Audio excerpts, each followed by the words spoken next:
a estudiar el maravilloso y extraordinario libro de Isaías. Le pedí a la iglesia que por favor comenzaran a leerlo. No sé si lo han hecho. El libro de Isaías es un libro muy largo.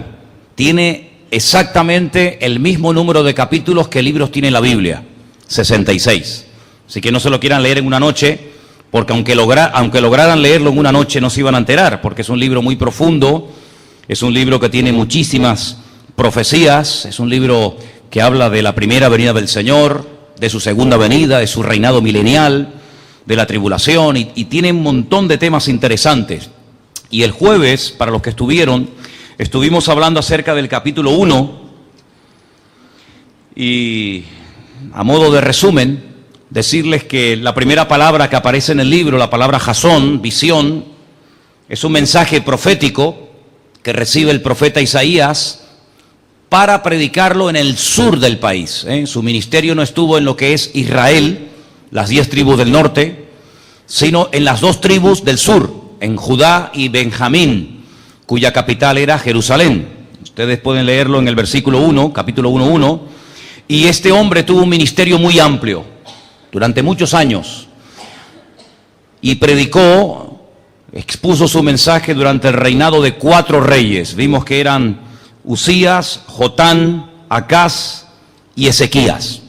Estos 4 reyes, de los 4, 3 fueron buenos, 1 fue terrible. El tercero, Acaz, fue tan terrible que pasó a su hijo por el fuego, dice la Biblia.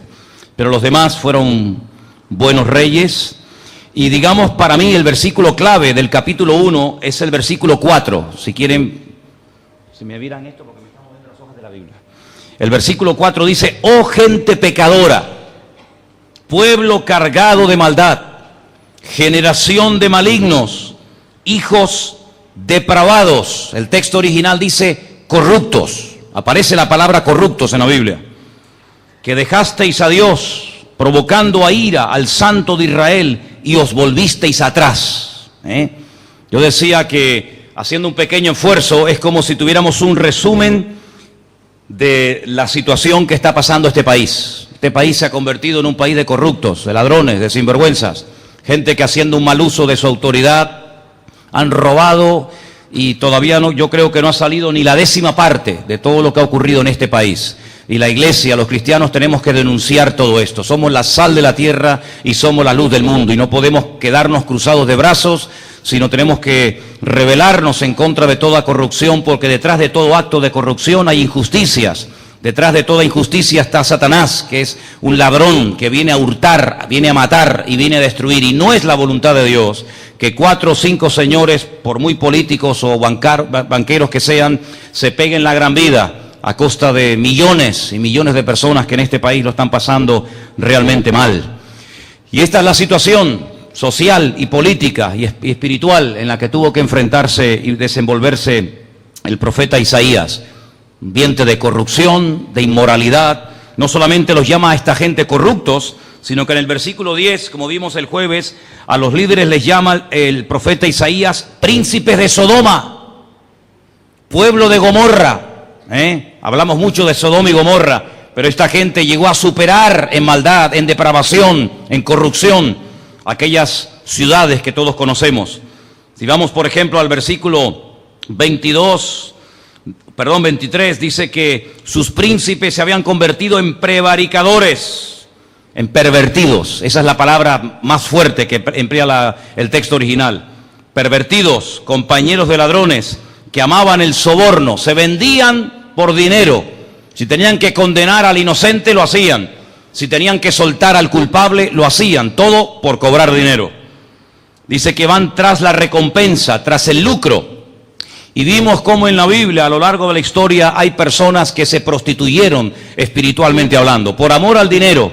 Dice la Biblia que el amor al dinero, no el dinero en sí, el amor al dinero es la raíz de todos los males.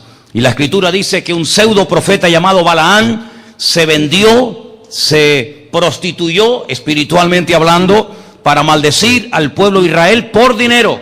Y dice que subía a lo alto de las cumbres, a lo alto de las montañas, porque un tal Balac un rey pagano le había pagado, le había sobornado para que él maldijera al pueblo de Israel. Pero la Biblia dice que cada vez que intentaba maldecir al pueblo de Dios, no podía, porque dice que en vez de palabras de maldición, el Señor sacaba de su boca palabras de bendición. Pero sabemos que siempre ha habido personas que han utilizado incluso hasta el ministerio para lucrarse, para pegarse la gran vida a costa de las desgracias ajenas, ¿verdad? Y esta es la situación en la que se encontró el profeta Isaías. Pero hoy vamos a hacer un salto, Vamos a ir capítulo tras capítulo, semana tras semana, pero hoy vamos a dar un salto hasta el capítulo 5.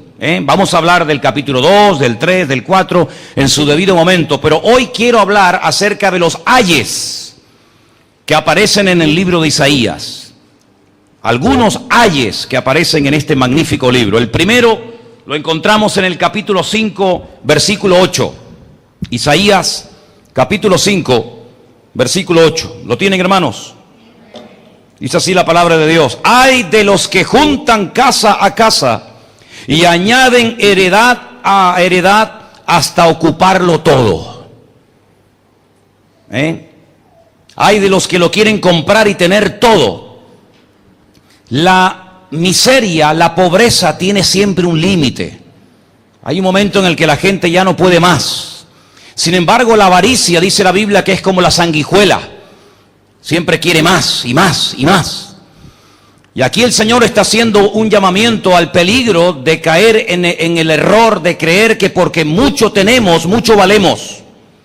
Y es todo lo contrario. Hay personas que, como no son nada, tienen que demostrar que son algo o alguien a través de lo que tienen. Y ahí se hace realidad en ellos el refrán que dice: tanto tienes, tanto vales.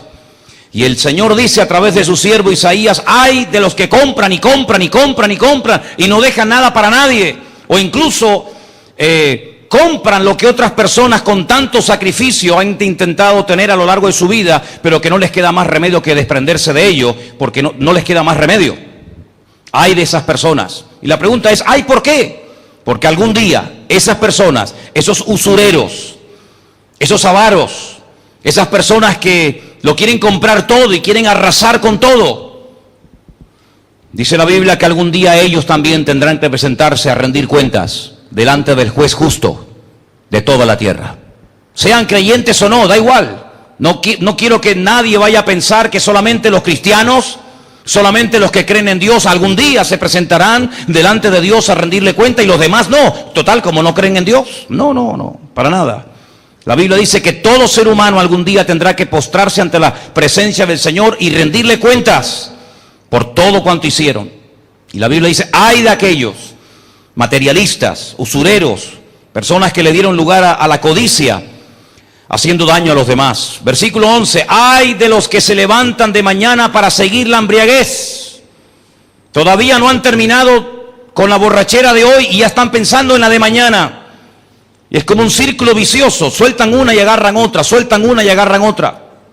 Ay de los que le dan lugar a las bebidas y se convierten en auténticos esclavos.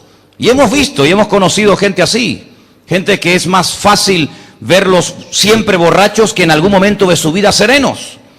Personas que ya confunden si es de día, si es de noche, que no saben ya ni cómo se llaman ni dónde están. Ay de aquellos que se levantan y en lo único que piensan dice que es en la bebida. Ay de aquellos, dice la Biblia, que no tenemos que ser dados al vino. La Biblia no prohíbe beber vino en absoluto. La Biblia dice no dados al mucho vino. Y la Biblia prohíbe las borracheras. La Biblia nos habla categóricamente que no tenemos que embriagarnos con vino, en lo cual hay disolución. Antes bien, sed lleno del Espíritu Santo, dice Efesios capítulo 5. Versículo 18 dice: ay de los que tratan a la iniquidad con cuerdas de vanidad. A los que traen la iniquidad con cuerdas de vanidad. Hay personas expertas, creadoras, diseñadores de males, de ruindades. Personas que tienen la capacidad a través del arte, de la música, de la moda, de la pintura, etcétera, etcétera, de atraer ruindades y atraer maldades y presentarlas como modas, presentarlas como parte del modernismo, presentarlas como parte de una vida europea, moderna, abierta, etcétera. Hay de aquellos, ¿verdad?, que emplean su influencia en la sociedad, en el mundo del deporte, en el mundo de los medios de comunicación, etcétera, para atraer lo negativo, lo malo, lo pecaminoso, lo pernicioso, como si fuera algo bueno para la sociedad. Hay de aquellos. Y hay muchos, lamentablemente, que usan eso. Versículo 20, hay de los que a lo malo dicen bueno y a lo bueno malo, que hacen de la luz tinieblas y de las tinieblas luz, que ponen lo amargo por dulce y lo dulce por amargo. Y estamos viviendo en unos tiempos muy parecidos a los que le tocó vivir al profeta Isaías. Hoy en día el que defiende valores, el que defiende aspectos morales, el que se decanta o se identifica como un creyente en Dios, el que dice que lee la Biblia, el que cree que hay un Dios creador, etcétera, etcétera, dice que es una persona anticuada, ridícula, caducada en el tiempo. Sin embargo, toda aquella teoría rara y extraña, eso es lo bueno. Y hemos llegado a un punto en el que a veces hay personas que se sienten como auténticos bichos raros, como personas que no encajan en ninguna parte. Hay muchos jóvenes que se sienten así cuando van a estudiar a la escuela, al instituto, a la universidad. No encajan, ¿por qué? Porque el más mínimo comentario ya es objeto de burla. Te identificas como cristiano, ahí empiezan todas las burlas. Te identificas como creyente en Dios, ahí empiezan todas las risitas y los sarcasmos contra esa persona. Y vivimos en unos tiempos así, donde todo lo pecaminoso, todo lo vergonzoso, todo lo que va en contra de la palabra de Dios se ha vendido y se ha infiltrado y se ha apoderado del estilo de vida de la sociedad como que es algo bueno, es algo normal. Son opciones diferentes a las que hemos tenido a lo largo de toda la existencia humana. Pero sin embargo, cuando hablas de lo normal, de lo bíblico, de lo coherente, de lo racional, automáticamente eso es malo. No tiene ningún sentido. Hay de aquellos que han cambiado los valores. Hay de aquellos que han tirado por tierra toda la moral y se han convertido en auténticos degenerados y encima con poder. Versículo 21. Hay de los que son sabios a sus propios ojos y de los que son prudentes delante de sí mismos. Personas que se ponen sus propios límites, personas que se ponen sus propios conceptos, sus propias ideas. No, yo no lo veo tan malo. Al fin y al cabo yo soy una buena persona. Al fin y al cabo yo soy una persona solidaria. Yo ayudo a niños del tercer mundo.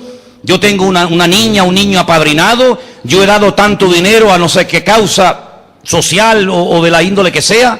Hay de los que solamente son buenos a sus propios ojos. Y siempre yo he dicho que si quieres realmente saber si eres bueno, si realmente eres honesto, si realmente vives en la verdad, no te compares con el que es peor que tú, porque siempre habrá gente que es peor que nosotros, ¿sí o no? Pero si nos miramos a la luz de los ojos de Dios, si nos comparamos con Él, ¿somos buenos?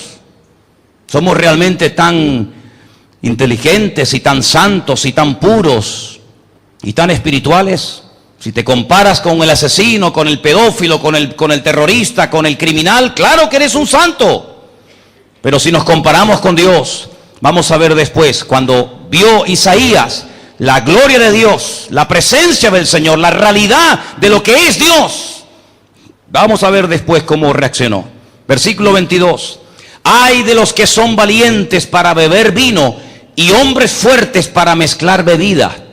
¿Cuántas veces hemos visto en televisión imágenes de un chico que se echa la cabeza para atrás, le ponen ahí una manguera con un embudo, ya hay 3 o 4, 5, 6 a su alrededor y empieza cada uno a echar una botella de un licor diferente?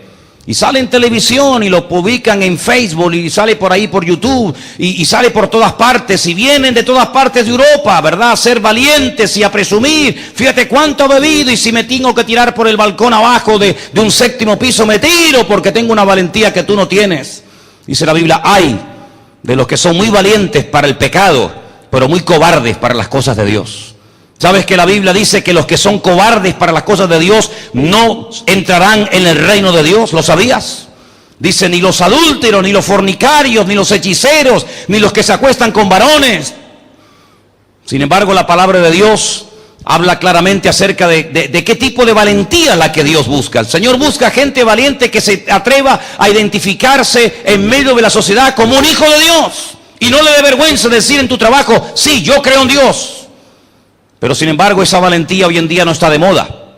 La valentía muchas veces consiste en eso, en mezclar bebidas, hacer todo tipo de locuras, todo tipo de disparates. Y digo una cosa entre paréntesis, he conocido gente que antes de conocer al Señor fueron muy valientes, entre comillas, para hacer todo tipo de barbaridades, todo tipo de locuras. Sin embargo, después no tienen tanta valentía para predicar el evangelio, para servir al Señor, para vivir por fe. Antes sí, hacían locuras y se tiraban y hacían cualquier cosa rara y extraña. Sin embargo, después de que se convierten al Señor, se convierten como en personas miedosas, asustadizas, tímidas.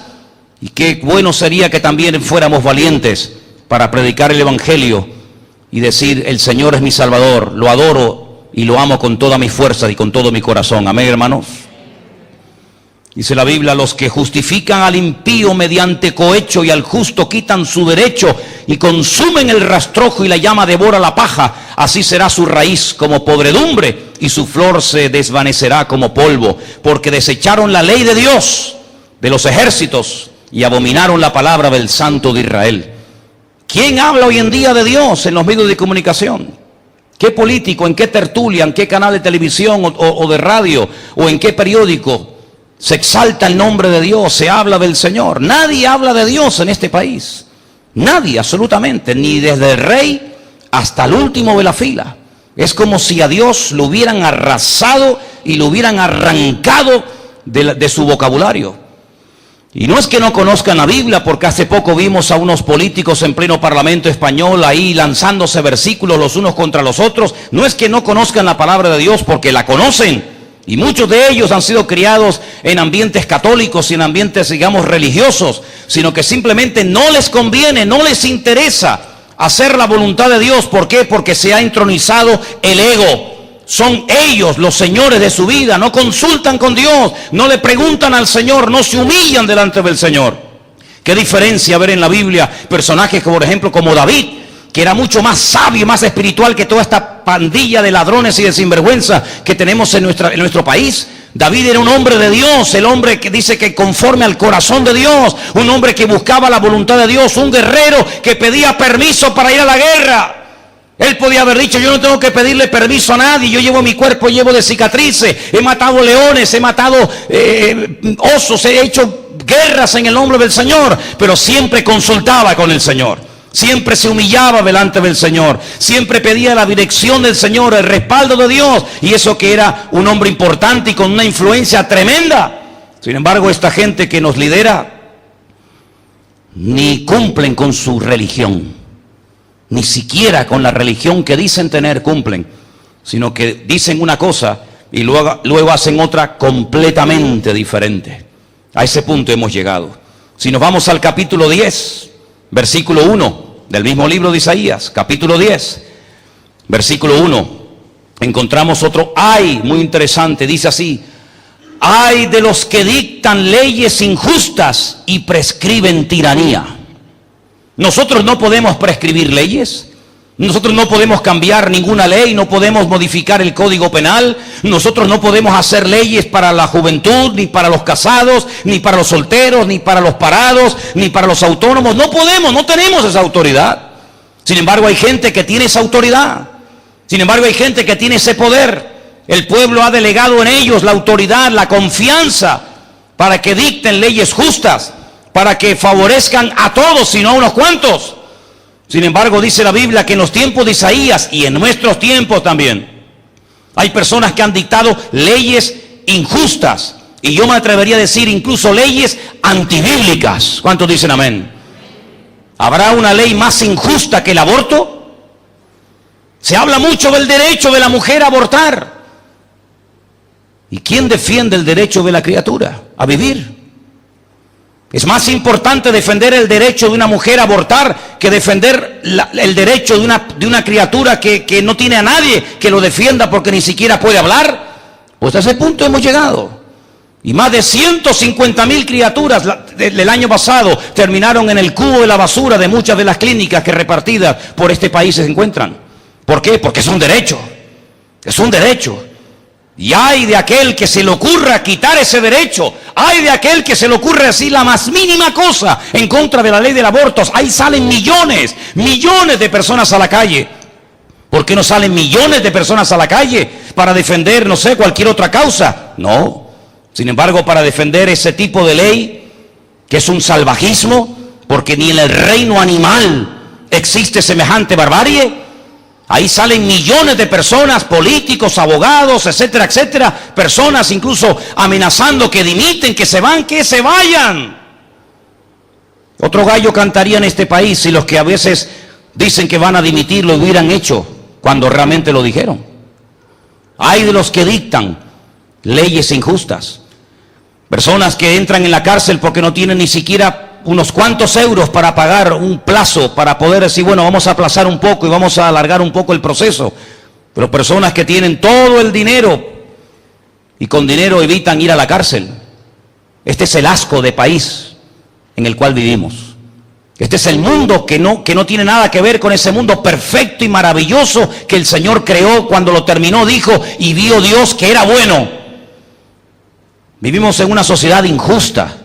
Vivimos en una sociedad donde cada vez es más difícil practicar los valores que como creyentes en el Señor tenemos. Y por eso Isaías lloraba y Jeremías lloraba y se rasgaban las vestiduras y decían, pero ¿cuándo vais a daros cuenta de que estáis llevando el país a la ruina? Y hablaban un año y otro año y otro año y no le hacían ni caso, ni a Isaías, ni a Jeremías, ni a nadie. Y estamos hablando del pueblo de Dios. Estamos hablando de un pueblo que, como vimos el jueves pasado, fue exaltado y fue bendecido como ninguna otra nación en la tierra ha sido ni será jamás tan bendecida. Y hablábamos de tres cosas, tres hechos irrepetibles en la historia de la humanidad que este pueblo al cual está predicando el profeta Isaías experimentó en carne propia. Primero, fueron comprados por el Dios Todopoderoso, por el Creador, por el Eterno. Fueron sacados de la esclavitud en Egipto. Nadie había hecho eso por ningún pueblo. Dios los sacó, pero no los sacó de cualquier manera. Los sacó, hermanos, demostrando que todas las divinidades y el mismísimo Faraón no servían absolutamente para nada. Y sacó a ese pueblo de la esclavitud después de 4 siglos. Y no solamente los sacó, sino que los cuidó, los atendió, los pastoreó durante 40 años en el desierto. Ni un solo día, salvo el Shabbat, el Señor mandaba cada día la porción de maná que quisieran comer. Les mandó no solamente el agua, les mandó carne, les dio sol, les dio sombra. Ni siquiera la ropa se les desgastó, ni siquiera los zapatos se desgastaron. Nunca enfermaron, sino Dios siempre estaba con ellos. Dios los sacó, Dios los pastoreó, y no solamente eso, sino que en el desierto les dio el regalo más hermoso que un país puede tener, la bendita palabra de Dios. Dios se revela en el monte Sinaí con voz audible. Dice que la voz de Dios se dio. Y no es una mala traducción. La voz y los sonidos de la boca de Dios se vieron, cosa que a nosotros nos cuesta entender cómo se puede ver un sonido. Se podrá oír, pero la Escritura dice que allí vieron cosas impresionantes. Y allí baja Moisés con la palabra de Dios en la mano. Ningún pueblo en la tierra jamás tuvo el privilegio de tener la palabra de Dios entre ellos. Y para colmo, si fuera esto poco, les regala una tierra. La tierra, dice la Biblia, más hermosa del mundo. Lo dicen varios pasajes de la Biblia, que la tierra de Israel es la única tierra sobre la cual Dios tiene abiertos sus ojos desde el comienzo del año hasta el final del año, porque para el Señor es la tierra más hermosa de todas las naciones. Así que Dios los exaltó, Dios les dio su palabra, Dios marcó una diferencia entre ellos, tuvieron enseñanza, mandamientos, principios y de todo diferente, pero llegaron a lo más bajo. Le dice el Señor al pueblo de Israel en los tiempos de Jeremías: habéis llegado a prostituiros, incluso habéis llegado a esperar a vuestros amantes en el camino y le habéis pagado a ellos en vez de ellos a vosotros, a pesar de lo que el Señor había hecho por ellos. Increíble, ¿verdad? Increíble.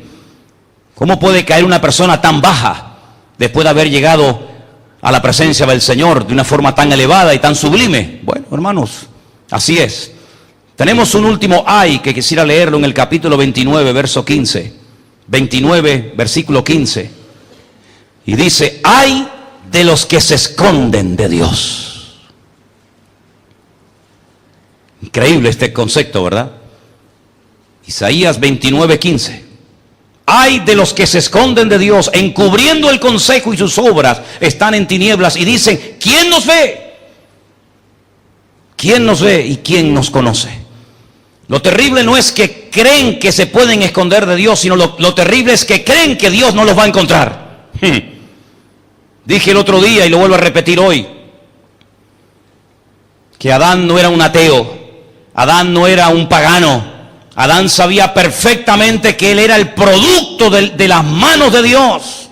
El único hombre que no tuvo ni padre, ni madre, ni antepasado, porque él fue el primer hombre que Dios creó con el poder de su palabra.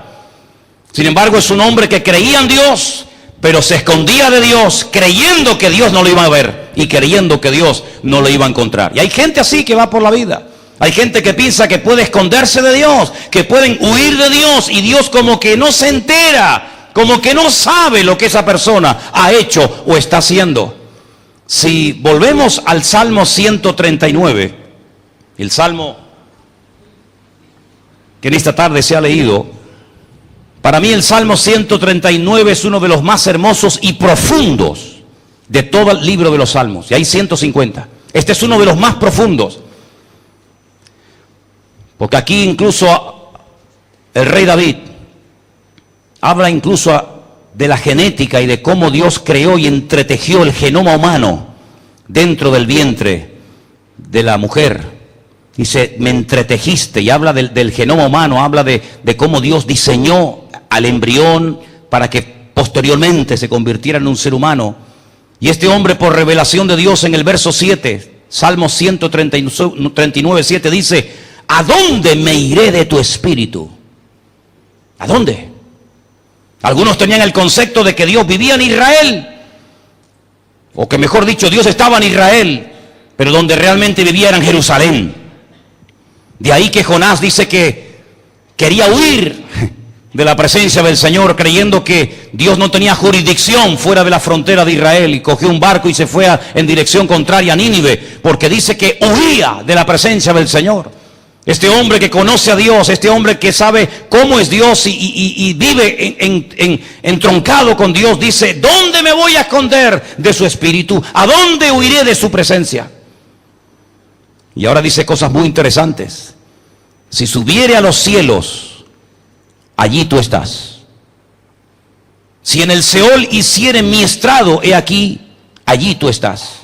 Si tomare las alas del alba y habitar en el extremo del mar, aún allí me guiará tu mano y me asirá tu diestra. Si dijere, ciertamente las tinieblas me encubrirán, aún la noche resplandecerá alrededor de mí. Aún las tinieblas no encubren de ti, y la noche resplandece como el día. Lo mismo te son las tinieblas que la luz. Lo mismo. Porque tú formaste mis entrañas y tú me hiciste en el vientre de mi madre. Y ahí sigue relatando cosas realmente increíbles. David sabía perfectamente que era inútil esconderse de Dios. Que incluso aunque el hombre no se enterara de lo que había cometido como pecado, Dios lo sabía perfectamente. La Biblia nos enseña que David mandó a matar al marido de Betsabé. ¿Cómo se llamaba? Urías. Escribió una carta, nadie sabía el contenido de la carta. Ponme a este hombre en primera línea y cuando salgan los de la ciudad, déjenlo solo. David no abrió su corazón, no le contó a nadie su plan. Y esa carta se la mandó a través del mismo Urías. Urías la entrega, el capitán la lee y lo ponen en primera fila. Y cuando salen los de la ciudad, dice la Biblia que lo atacan y lo dejan solo y muere. Y le llega la noticia al rey: tu enemigo Urías ha muerto. Ok, muy bien. Como dice el refrán, el vivo al hoyo y el muerto al bollo. No hay problema. Pero no te olvides que hay un papelito dando vueltas, ¿eh? No te olvides que en el bolsillo del líder o del general de Israel está la carta, ¿eh? Y esa carta salió tiempo más tarde. Hizo un daño tremendo en la vida de David, porque el suegro la utilizó. Y a través de uno de los hijos de David, Absalón, el rebelde, el traidor, le intenta hacer un golpe de estado y matar a su mismísimo padre. Y para demostrar que va en serio, dice, póngame una tienda de campaña en la azotea del palacio de mi padre y tráigame a todas sus mujeres y concubinas que me voy a acostar con ellas para que vean que me ha hecho abominable ante mi padre y que no quiero saber nada con ese hombre, con ese sanguinario. David pensaba que su plan había salido perfecto, nadie se había enterado. Dice, pero esto que hizo David fue desagradable ante los ojos de Dios. Por eso el rey David, que sabe todas estas vivencias, conoce perfectamente que de Dios uno no se puede esconder. Y puede poner cara de niño bueno. Y puede decir sí cuando fue no. Y puede decir no estuve cuando estuviste. Y puedes decir lo que quieras. Y puede montarte la película que tú quieras. Y poner cara de bueno. Y poner cara de santo. Y levantar la mano. Y gloria a Dios. Todo lo que tú quieras. Pero David dice, dónde me voy a esconder de la presencia del Señor? ¿Dónde? ¿Crees que Dios solamente nos ve cuando nos reunimos aquí? Y cuando salimos de este lugar, cuando estás solo, Él no te ve. ¿Has llegado a ese punto? ¿Crees que te puedes esconder como Adán intentó esconderse de Dios? ¿Crees que hay un lugar? ¿Crees que hay un sitio donde puedes pecar y nadie se enteró? Amigo, no estés jugando con doble baraja. No estés creyendo que puedes pecar fuera y arrepentirte dentro, porque un día te quedas seco en el sitio donde estás, mi amigo. Así como te lo digo.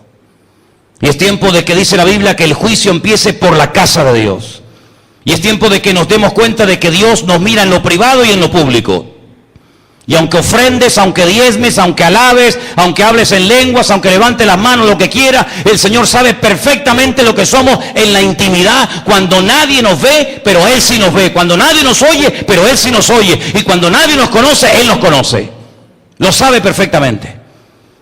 Por eso el Señor dice, ay de toda esta gente que hacen leyes injustas y que creen que nadie los va a ver y que no pasa nada, y que hagamos lo que nos dé la gana, el mundo es nuestro.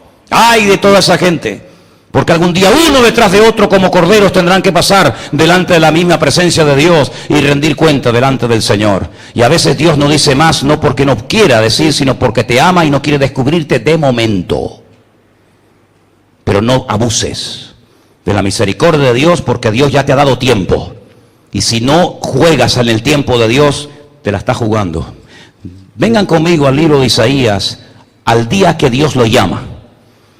No está en orden cronológico, evidentemente no está en orden cronológico porque en el capítulo 1 empieza a predicar y en el capítulo 6 Dios lo llama.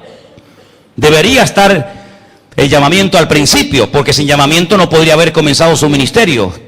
Pero da igual, en el capítulo 6, Isaías dice, en el año en el que murió el rey Usías, ese año en el que murió el rey Usías, dice Isaías, yo vi al Señor sentado sobre un trono alto y sublime, y sus faldas llenaban el templo. Es interesante notar este dato. Yo vi al Señor, yo vi su presencia y su gloria cuando murió el rey Usías. Si le damos la vuelta al texto, podríamos decir, ¿y por qué hasta que no murió el rey Usías, la gloria de Dios estaba como detenida? Bueno, yo lo dije el otro día que el rey Usías fue un buen rey durante muchos años, muy buen rey. Dios lo prosperó, Dios lo bendijo, pero en la última etapa de su vida hizo algo terrible. Y no lo hizo por ignorancia, Yo siempre he dicho que cuando uno peca por ignorancia, todavía, entre comillas, tienes una justificación. Pero cuando pecas porque sabes lo que estás haciendo, después de haber recibido el conocimiento de la verdad, estás entrando en un camino muy, muy peligroso. Y en este terreno, cuando uno peca deliberadamente, como dice el libro de Hebreos, hay una característica típica, y es que se pierde la sensibilidad. No se siente mal pecando. Y esa es una de las evidencias de que ya entró en un camino muy peligroso, que ya ni siente ni padece, peca y no se siente mal. Es capaz de predicar y acaba de pecar. Es capaz de hablar del Señor o de alabar a Dios y hace 10 minutos la estaba liando. Y esa es la evidencia de que ha entrado en un callejón sin salida, el pecar deliberadamente. Y Usías entra en el templo y dice, yo hoy quiero presentar el sacrificio, quiero presentar el incienso al Señor. Los sacerdotes le dicen con todo respeto, tú no puedes, oh rey Uzías. La unción que Dios te ha dado no es para ser sacerdote, sino para ser rey. Sal de aquí, tú no puedes ni siquiera estar en este lugar.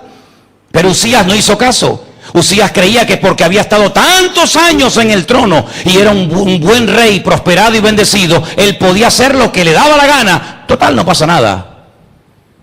Dice la Biblia que ese mismo momento quedó leproso. Brotó la lepra en su frente y cuando le vieron le dijeron, sal de aquí corriendo porque estás inmundo en la casa de Dios. Y dice que vivió hasta el resto de sus días en una casa aparte del palacio en Jerusalén, leproso. ¿De qué sirve haber vivido toda la vida bien si al final lo echas a perder?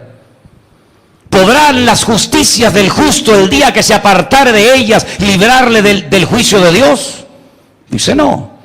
¿Podrán ser un impedimento los pecados del pecador el día que se apartare de ellas y se arrepintiera y buscara al Señor? Pues tampoco. En otras palabras, no es vivir del tiempo de gloria, no es vivir de las glorias del pasado, sino la pregunta es, ¿cómo estoy hoy yo delante de la presencia del Señor? No es cómo estuve ni cómo me gustaría estar, sino cómo estoy hoy delante de Dios. Uzías fue un buen rey, prosperado, bendecido, usado por el Señor, pero echó a perder su vida en el último momento. Y la gloria del Señor quedó como interrumpida, quedó ahí como frenada. Pero cuando él muere, la gloria del Señor vuelve otra vez a manifestarse. A veces hay hogares que no tienen la bendición de Dios porque uno de los dos está en desorden y está impidiendo que su mujer o su marido o sus hijos vivan en la bendición de Dios, porque él o ella es un impedimento, es un tapón para que la gloria del Señor se manifieste en esa familia. Así de claro. Y es interesante notar que cuando Uzías muere, automáticamente el Señor se manifiesta. ¿Pero a quién se manifestó? ¿A todo el país? No, a todo el país no. ¿Cómo se va a manifestar a todo el país? Si el profeta Isaías llegó a decir, este pueblo se acerca a mí con sus labios, pero su corazón está muy lejos de mí. El Señor llegó a decir en el capítulo 1, lo vimos el jueves, dice, estoy harto de vuestros sacrificios, me tienen harto y cansado de vuestras sabbat y de vuestras fiestas solemnes y de vuestra luna nueva. Todo lo queréis arreglar con la religión, todo lo queréis arreglando, lo queréis arreglar haciendo cosas, pero lo importante y lo principal no lo hacéis, que es obedecerme a mí. Es muy fácil traer un cordero y después de seguir haciendo lo que me da la gana. Es muy fácil venir y decir, no, hoy es Shabbat, hoy es el día de no sé qué, hoy es el día no sé cuánto. El Señor dice, venid y estemos a cuenta. No lo queráis arreglar siempre todo con liturgias y con mandamientos, sino que lo que yo realmente busco es un pueblo que me obedezca y que se someta a mí. Por eso no vieron la gloria de Dios, solamente la vio Isaías. Y me llama mucho la atención porque Isaías dice algo que ya hemos leído en varias ocasiones. Dice, por ejemplo, en el versículo 5, entonces dije, ¡ay! ¿De quién? De mí. ¡Ay de mí, que soy muerto! Porque siendo hombre inmundo de labios y habitando en medio de un pueblo que tiene labios inmundos, han visto mis ojos al Rey, al Señor de los ejércitos. Lo he visto. He visto su gloria. He visto su presencia y su poder, lo he visto. No soy digno, ay de mí. Es interesante que no dice, ay de los demás, ay del sacerdocio, ay del pueblo, sino dice, ay de mí. Pablo también dijo lo mismo, ¿sabéis? Pablo dijo, ay de mí, ay de mí. Miserable de mí, decía Pablo, ¿quién me librará de este cuerpo de muerte? Sin embargo, dice la Biblia que uno de los serafines salió volando en dirección a donde él se encontraba, teniendo en su mano un carbón encendido tomado del altar con unas tenazas, y tocando con él sobre mi boca me dijo, he aquí que toco tus labios, quito tu culpa y limpio tu pecado. Una vez que Uzías muere, una vez que la gloria del Señor se vuelve a manifestar, una vez que él ve realmente su condición delante de Dios, una vez que él es limpiado y transformado y renovado, ahí viene la pregunta. Y la pregunta es, versículo 8, oí la voz del Señor que me decía, ¿a quién enviaré y quién irá por nosotros? Plural. Por nosotros. Plural. Y respondí yo y dije, heme aquí, envíame a mí. ¿Cuándo oyó la voz de Dios? Tenemos la impresión de que los hombres de Dios, por ejemplo como Isaías, se levantaban y ya estaban oyendo la voz de Dios. Y iban por el campo y ya oían la voz de Dios. Iban a comer y oían la voz de Dios. Iban a acostarse y oían la voz de Dios. No, Señor, no es así. Me hace mucha gracia cuando hay gente que siempre está, no, Dios me dijo, Dios me dijo, Dios me habló, Dios no sé qué. Y dijo, oye, Dios te habla más a ti que a Abraham. Dios te habla más a ti que a Moisés. Dios te habla más a ti que a Isaías. ¿Qué facilidad tienen algunos para decir, Dios me dijo, Dios me dijo, Dios me dijo, y después sus vidas dejan muchísimo que desear? ¿Qué te dijo el Señor a ti? Y si te lo dijo, ¿por qué tu vida no ha sido transformada y cambiada? Porque este hombre, en cuanto vio al Señor, en cuanto comprendió su condición delante del Señor, y en cuanto oyó la voz de Dios, nunca más volvió a ser el mismo. Muchos se bautizan y siguen igual. Y muchos lloran y siguen igual. Y muchos hablaron en lengua y siguen igual. Y muchos incluso hasta dijeron, voy a servir al Señor, y siguen igual. ¿Por qué hoy en día es tan difícil ver gente transformada radicalmente por el poder de Dios y que perseveran un día y otro y un mes y otro y un año y otro y toda la vida? ¿Por qué es tan difícil perseverar hoy en día en el Señor? ¿Realmente hemos entendido lo que es convertirme? Yo estoy sinceramente pensando que hay muchas personas que ni siquiera saben lo que significa convertirse. Algunas personas han cambiado la misa por el culto. Y algunas personas han cambiado, pues, la hostia por el pan y el vino. Pero ¿tú realmente estás convertido? ¿Verdaderamente hay temor de Dios en tu corazón? Isaías vio perfectamente su ruina personal, no solamente la del pueblo, su ruina personal, pero pidió ayuda. Dijo, ay de mí, Señor, ¿y ahora qué hago? Y el Señor lo restauró, el Señor lo limpió, el Señor lo perdonó, y eso es lo primero que tiene que comenzar a verse más en nuestra vida. El pedir perdón a Dios. A veces pensamos que el perdón fue algo que tuvimos que hacer hace 30 años. Cuando alguien nos evangelizó, aceptamos al Señor, pedí perdón y ya está. Hermanos, ¿sabéis qué? Todos los días tenemos que pedir perdón al Señor, ¿sí o no? ¿O tú no? ¿Tú no? Todos los días tenemos que pedirle perdón a Dios por algo. Cuando no es una mirada, es un pensamiento, cuando no es un comentario, cuando no es una actitud, cuando siempre, constantemente vivir en un continuo arrepentimiento delante del Señor, que es muy diferente que vivir en una actitud de condenación. Yo no vivo bajo condenación de nada ni de nadie. Yo soy libre en el Señor. Pero cuando uno se acerca a un Dios santo, a un Dios perfecto, a un Dios que exige mucho de nosotros, nos damos cuenta de que el Señor nos muestra muchas debilidades y muchos aspectos de nuestra vida que tienen que ser mejorados. ¿Habrá alguien aquí esta tarde que diga, ay de mí? ¿O hemos llegado a un nivel de santidad y de consagración y de compromiso con el Señor que digamos, no, yo la verdad no tengo que arrepentirme de nada? ¿Seguro? Si subiera esta tarde el Señor a este púlpito y se nos quedara mirando a todos y a cada uno de nosotros, ¿no nos entraría temor en nuestro corazón por algo que nos pudiera indicar el Señor, que aún está en nuestra vida, que nadie sabe ni conoce, pero que aún nos domina y que aún está? ¿Sí o no? Sin lugar a dudas, sin lugar a dudas. Isaías tenía una responsabilidad tremenda, pero para comenzar a decirle a los demás lo que tenían que hacer, el primero que tenía que cambiar era Isaías. Y a veces tenemos la tendencia de decirle a los demás cómo tienen que vivir, decirle a los demás cómo tienen que hacer. Como yo le decía hace poco a un hermano, me encontré no hace mucho tiempo con una persona por aquí, por esta zona, y me dio un estudio en 10, 15 minutos impresionante, un estudio bíblico alucinante, perfecto, no hay queja ninguna. Me decía cómo tienen que ser los pastores. Ese fue su su tema, su mensaje. No me pidió ofrenda de milagro. Los pastores tienen que ser así y así y así, y los pastores no pueden no sé qué, y los pastores tienen que no sé qué, y los pastores no pueden tal, y los pastores y vuelta, y me dio un estudio alucinante, y yo, cuando terminé le dije, oye, de verdad que eres un fuera de serie, ¿eh? Perfecto, digo, de verdad digo, perfecto, ¿eh? Sinceramente, yo no lo hubiera hecho mejor, pero me dejas decirte una cosita, sí, digo, qué pena, que no sepas cómo tienes que vivir tú. Porque me has dado, sin pedírtelo yo, un estudio de cómo tengo que ser yo. Pero ojalá que aprendieras también a vivir como oveja. Serías un fuera de serie. Dios me dio vuelta, se fue y nunca más lo volví a ver.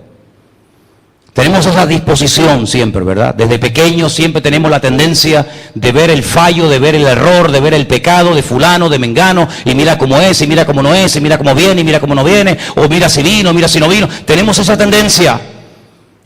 Pero yo veo en Isaías, hermano, una actitud diferente. Isaías dijo, ¡ay de mí! Y dijo, ¡ay de mí! ¿Por qué? Porque vio la presencia y vio la gloria del Señor. Y cuando nosotros nos vemos muy bien, probablemente es porque hace mucho tiempo que no sabemos lo que es estar quietos en la presencia del Señor. Porque cuando uno vive en la presencia del Señor, uno tiene temor. Uno tiene lo que dice la Biblia, el principio de la sabiduría, ¿cuál es? El temor de Dios. El temor de Dios. Y por eso, amados hermanos, el libro de Isaías me apasiona. Porque él es un hombre que denuncia los pecados del pueblo. Él es un hombre que no se corta y le dice a la gente perversos, corruptos, pecadores, etcétera. Pero también es un hombre que cuando se encuentra en la presencia de su Dios, él reconoce que también hay cosas en su vida que tienen que ser cambiadas. Es decir, Isaías es un hombre que tiene las ideas claras. Yo te pregunto, ¿tú tienes las ideas claras? El otro día dije algo que espero que lo recuerden. En todo el Antiguo Testamento, la palabra safek, duda, no existe. No sale la palabra duda por ninguna parte en el texto original. ¿Por qué? Porque el Señor no quiere, bajo ningún concepto, que su pueblo sea un pueblo que tenga lagunas, que tenga dudas, que todavía no conozca ni a quién Dios, a qué Dios tiene. Y quiero terminar, amados hermanos, con este versículo, con el que el jueves abríamos el culto. Isaías 1:4. Léalo conmigo, por favor. Isaías 1:4. Y dice así. ¿Lo tenéis? Oh gente pecadora, pueblo cargado de maldad, generación de malignos, hijos depravados, que dejaron al Señor, provocaron a ira al Santo de Israel, y se volvieron atrás. Fíjate lo que les dice. Primero, lo que son: pecadores, pueblo cargado de maldad, generación o pueblo de malignos, hijos depravados, o como les dije antes, corruptos. Pero ahora dice, ¿por qué llegaron a esa situación? No fue algo así que de la noche a la mañana pasaron de ser buenos a ser malos, o de ser santos a ser pecadores. No, no. El motivo, la razón por la que su vida había llegado a ese extremo es porque primero dice, dejasteis al Señor. Y cuando uno deja a Dios, la Biblia nos enseña que atrae sobre su vida la ira del Santo de Israel. En otras palabras, las consecuencias de la desobediencia, las consecuencias de vivir de espaldas a Dios, ¿no las vemos claras, hermanos? ¿No vemos cómo España ha entrado en un callejón sin salida? En un país que da pena verlo, donde uno siente hasta vergüenza ajena. El primer país de Europa que permite el matrimonio entre homosexuales. El primer país, ni Francia, con todo lo liberal que ha sido durante toda su vida. Nosotros fuimos los primeros. Y fuimos el primer país que aceptó la famosa Constitución Europea. ¿Os acordáis de aquello? ¿Y quién que escribió esa Constitución? ¿Quién la hizo? Alguien tuvo que redactarla. Alguien tuvo que poner sus artículos, sus estatutos, punto 1, punto 1A, 1B. ¿Quién escribió eso? Jacques Chirac, expresidente de la República Francesa.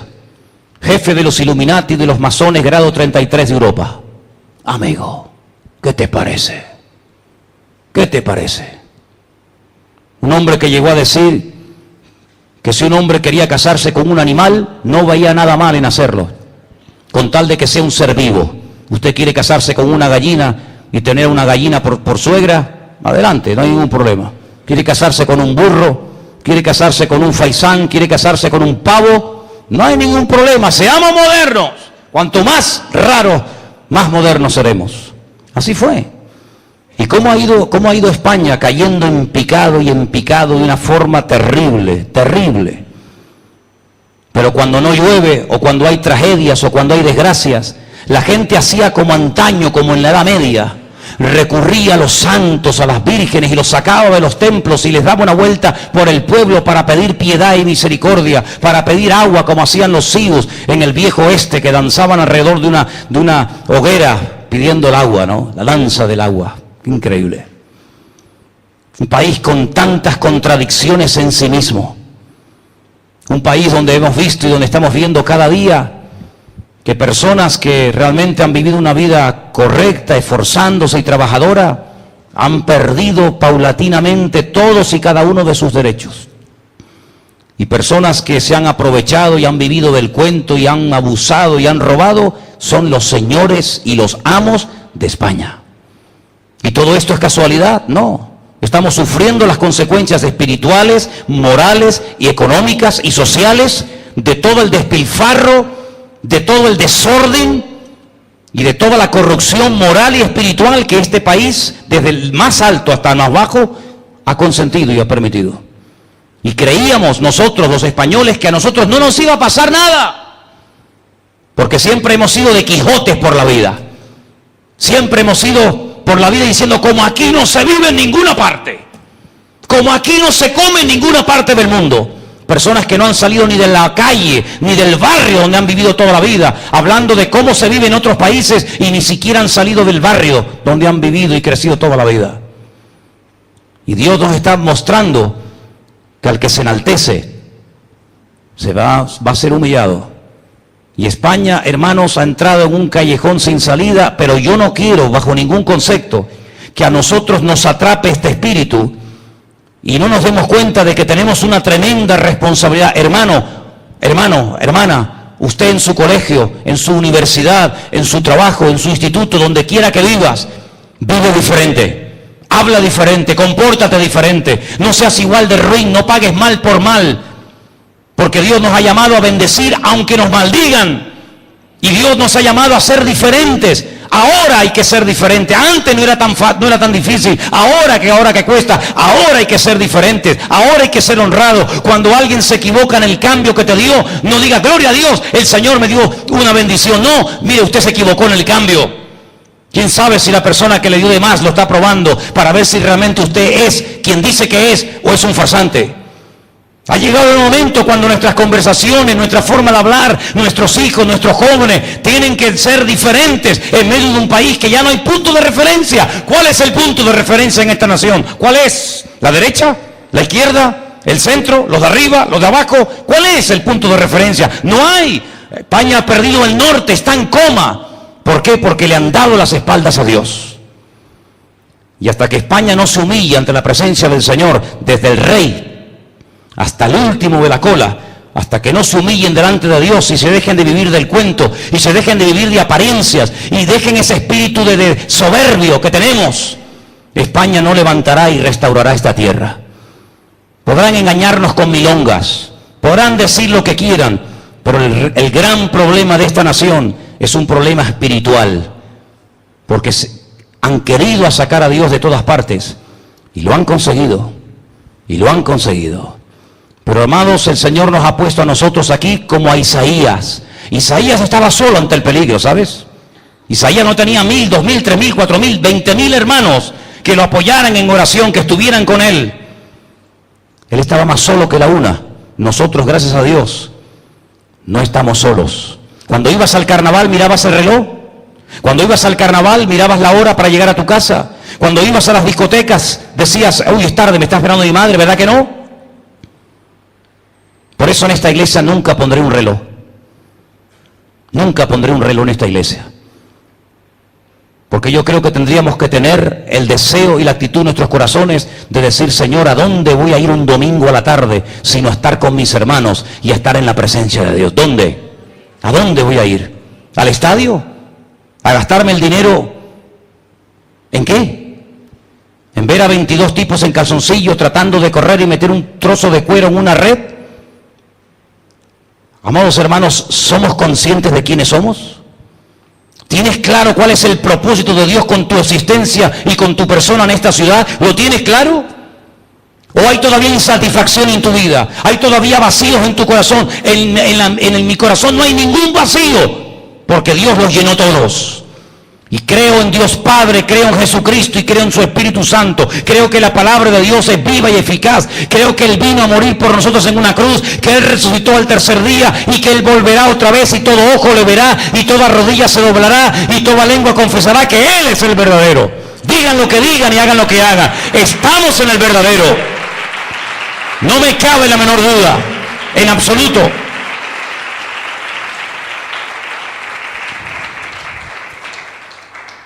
Y tengo por ahí un Corán. Yo he leído mucho el Corán también, ¿saben? Porque para hablar del Corán hay que leerlo. Hay una bolsa por ahí, ¿verdad? ¿Me la podéis acercar un momento, por favor, si sois tan amable? Con todo respeto, ¿sí? ¿Te ha leído el Corán alguna vez? ¿No? Yo sí. Al azar. Cualquier página. Alá ha oído las palabras que ha litigado en su casa contra su marido y es el que ha elevado quejas. Aquellos que repudian a su mujer dicen, consideran a las madres como sus madres. En verdad Alá es perdón e indulgencia. El que no haya cautivos para rescatar ayunará 2 veces. Los que repudian a la mujer formulan la separación perpetua y vuelven atrás, esposo divorciado. Como percibe Alá, sabe las cosas que hacéis. ¿Usted ha entendido algo? A lo mejor es que cogí una página equivocada.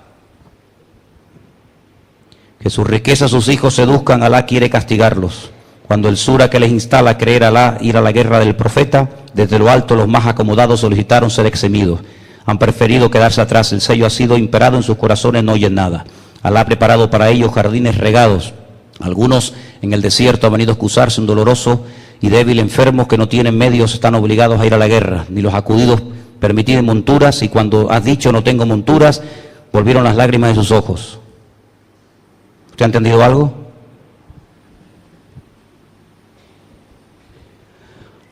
Alá sostiene los cielos, han jurado ante Alá, el apóstol apareció, su venida no hizo más que aumentar el alejamiento. El orgullo de esta tierra, los inicuos fraudes, no hallarás desviación, costumbres de Alá, no viajan por este país. Si Alá hubiese querido castigar, cuando el término ha llegado, en verdad Alá a sus servidores.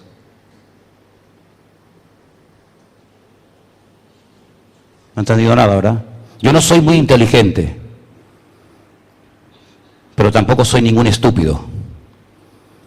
He leído cientos de libros y generalmente en un alto porcentaje de lo que leo me suelo enterar. Pero con 53 años que tengo y después de 34 años sirviendo al Señor, estar todo el santo día leyendo, les prometo, con todo respeto lo digo, que muchas cosas que leo no las entiendo. Pero hay otras cosas que sí entiendo perfectamente. Por ejemplo, esta.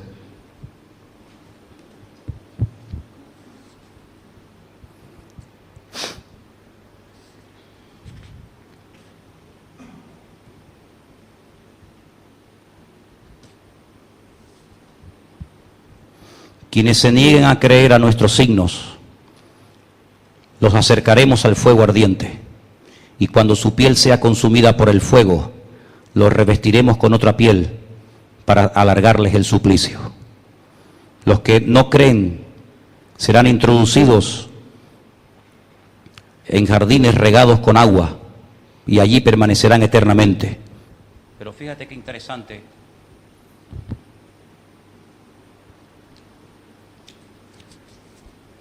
Miren qué interesante.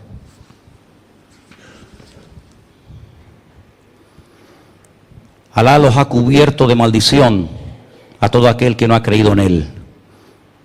Los que no creen en Él serán condenados en el fuego. Sigo, por ejemplo, podríamos hablar acerca de: si deseáis cambiar a vuestra mujer por otra, tendréis que darle 100 dineros, aunque no los quiera. Los hombres, esto sí lo entiendo, muy bien lo entiendo, y tú lo vas a entender también.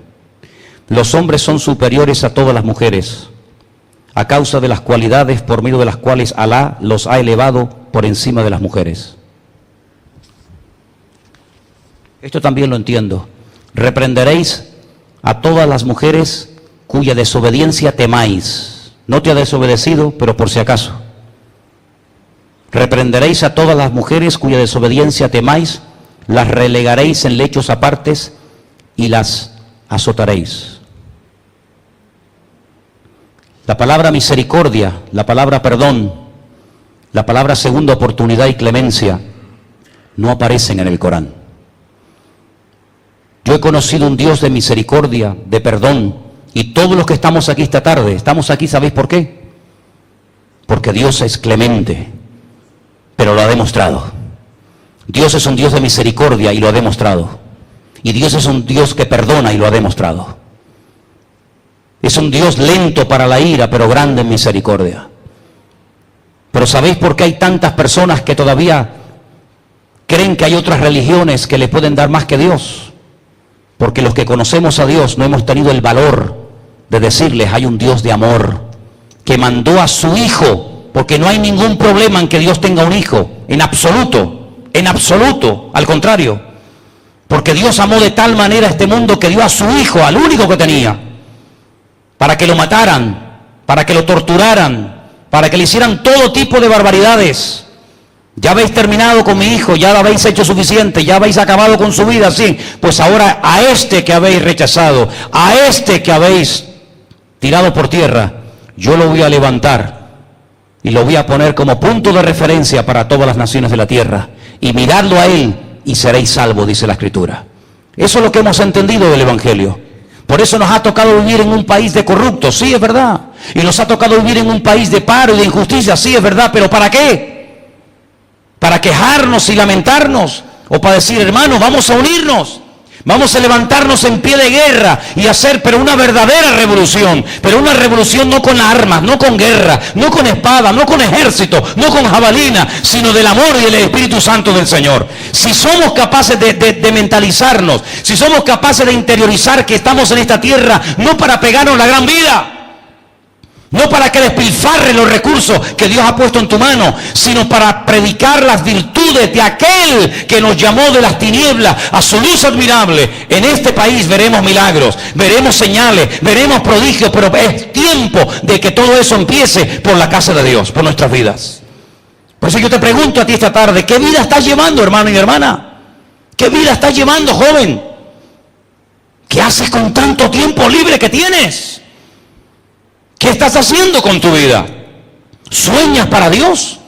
¿Cuáles son tus planes de futuro a corto y a largo plazo? ¿Qué estás haciendo con tu carrera? ¿Qué estás haciendo con tus estudios? ¿Qué estás haciendo con tu matrimonio? ¿Qué estás haciendo con tus hijos? ¿Qué haces? Algún día todos tendremos que rendir cuenta delante de Dios. Y los dones que Dios te dio no son para que los uses en la gloria, no son para que los uses en la otra vida, son para usarlos aquí. Así que, como decía el profeta Isaías, sacúdete del polvo, sacúdete del polvo y pon trompeta en tu boca y anuncia que el Señor viene pronto. Ahí donde estás, cierra tus ojos en esta tarde y pregúntate a ti mismo, ¿qué vida estás llevando? ¿Qué vida tú estás llevando?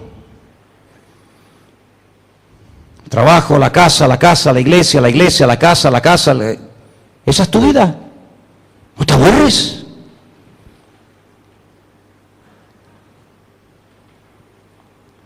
¿Cuándo fue la última vez que le dijiste como el profeta Isaías al Señor, heme aquí, Señor, heme aquí? Úsame a mí, Señor. No sé lo que los demás dirán, no lo sé. Pero úsame a mí, Señor. Envíame a mí, Señor. Yo sé que en esta tarde hay gente aquí que tiene una capacidad espiritual tremenda y hay un montón de cosas que llevas por dentro que no has sacado fuera. Y han pasado los años y han estado en esta iglesia o en otra o en otra y en otra. Pero el problema no está tanto en el lugar. A veces somos nosotros los que limitamos a Dios. Si puedes orar más, ora más. Si puedes servir mejor, sirve mejor. No te conformes, no te estanques. No te hagas un calientabancos, una persona que oye y oye y oye y oye y oye. Dile al Señor, prepárame, úsame. Pero yo quiero comenzar a dar esta semana todo lo que estoy aprendiendo y recibiendo de ti, Señor. Enseñemos a los niños de la escuela dominical a compartir su fe. Yo he preparado una encuesta después del culto. Quiero tener una reunión con los chicos que generalmente salen todas las semanas a evangelizar. He preparado una especie de encuesta de trabajo para enseñarles a evangelizar y para que veáis resultados tremendos. Pues los vais a ver. Emplea una horita a la semana para servir al Señor. Emplea una hora. Tenemos Nuevos Testamentos, podemos comprar Biblias, tenemos folletos. Una hora a la semana no puede servir al Señor. ¿Para qué irse al otro punto de la tierra cuando hay tanto que hacer aquí? Tantas almas, miles y miles y miles de personas que nunca nadie se les ha acercado para hablarles del Señor. Nunca olvidaré cuando un domingo estábamos aquí y oímos sirenas y ambulancias y de todo, y nos enteramos que aquí cerca una persona se tiró por el balcón y se mató. Yo decía, Dios mío, tan cerca de la iglesia y que una persona se quite la vida, y después oímos de otro por la Salle, y yo digo, Dios mío, que nunca más nos pase que cerca de nosotros una persona opte por quitarse la vida. Conságrale tu vida al Señor, hermano. Conságrale su tiempo al Señor. Sea una persona más comprometida. Dedíquele más tiempo al Señor, a servir a Dios. Y ahí donde está, dile, Dios mío, envíame a mí, úsame a mí, Señor. Si no sabes cómo, pregunta. Si no sabes por dónde empezar, pregunta.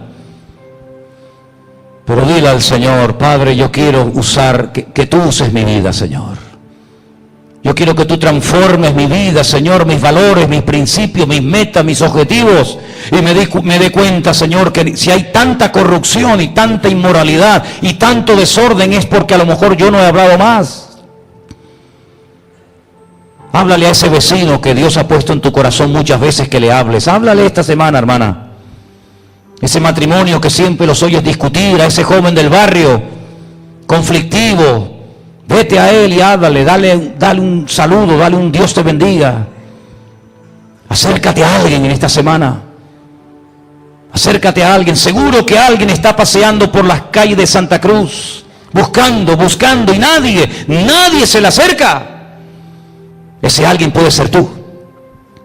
Dile al Señor, ponme en esta semana, díselo, ponme esta semana, Señor, a ese hombre, esa mujer, ese chico, esa chica que está buscándote y nadie todavía se le ha acercado para hablarle del amor de Dios. Ofrécete voluntario, dile, Señor, ponme en su camino.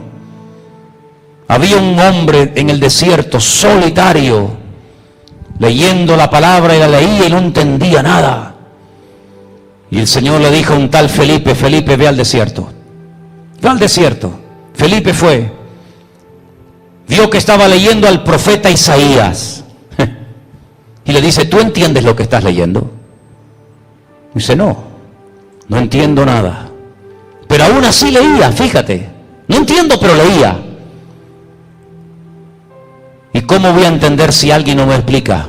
Felipe se sube al carro de este etíope eunuco, funcionario de una reina en Etiopía, le predica la palabra de Dios y todos conocemos el resto de la historia.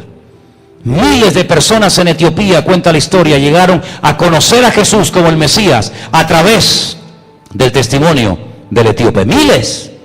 Felipe ganó a uno, ese uno ganó a miles. Esa persona que entra en tu tienda, esa persona del bazar, esa persona del vecino de arriba, ¿quién sabe el potencial que tiene esa vida? Pero ¿cómo creerán si no hay quien les predique? Ir por todo el mundo y predicar el evangelio a toda criatura, dijo el Señor. Si en esta tarde hay gente que se ofrece para servir al Señor, para honrarle, ahí donde estás, dile, Señor, usa mi vida. Y te pedimos, Señor, que en esta semana podamos ver tu gloria, podamos tener el privilegio de poder hablarle a alguien de ti, Señor, de poder explicarle el motivo por el cual ha nacido y por el cual, Señor, yo le estoy hablando. Y en esta semana pedimos que nos des oportunidades para hablar con gente nueva, gente que busca sin saberlo, gente que no sabe ni lo que quieren, Señor. Corazones vacíos, almas, Señor, sedientas. Ponnos a esa gente delante del camino, Padre. Te pido en el nombre bendito de Jesús que así sea. Y que todos y cada uno de nosotros verdaderamente en esta semana podamos esforzarnos en compartir tu palabra y hablar de ti a mucha gente, Señor. Sabemos que el que hace la obra eres tú, pero hay una parte que has dejado en nuestras manos y queremos cumplirla. Gracias, Señor, en esta tarde por tu bendita palabra. Márcanos en esta tarde el corazón con ella, en el nombre bendito de Jesús. Amén. Amén.